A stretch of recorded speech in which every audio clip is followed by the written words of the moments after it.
Moin!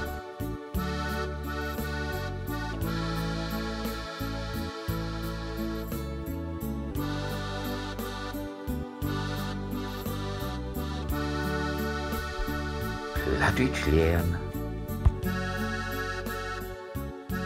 Plattlex Nummer 2. Hus und Gorn. Achter dat Hus is een Gorn. De Gorn is lütt, nicht groot. In den Gorn sind 2 Bäume. Ein Baum ist ein Apfelbaum und der andere Baum ist ein Kaspeierbaum. Düsse Apfel ist grün und sur, nicht so lecker. Düsse Appels sind rot, süß und lecker. Düsse Kaspeer ist auch rot. Sie ist noch süßer und roter als der rote Apfel. Man, der rote Apfel ist größer und ist auch lecker.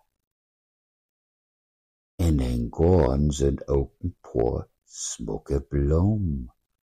Diese Blum hier ist ein rote Ros.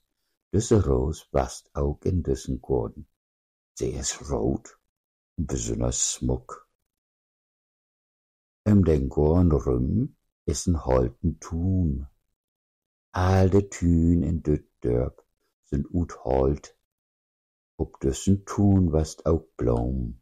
Wat ist dat smuck? In den Gorn ist auch ein lütten Schuppen. Der ist für Rätschub für den Gorn. Sommer, die Sonne schient, der Vogel singt in den Gorn.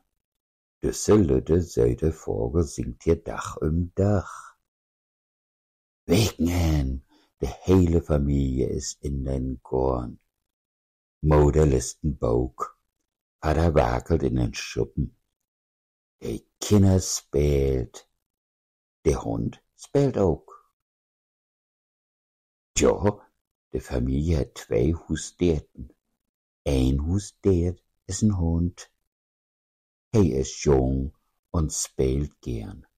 Dat andere Husstiert ist ein Kat. Sie ist alt und slappt gern. Tschüss! Wees bedankt für drin kicken. Nicht vergessen, Leben ist Leben und Lehren.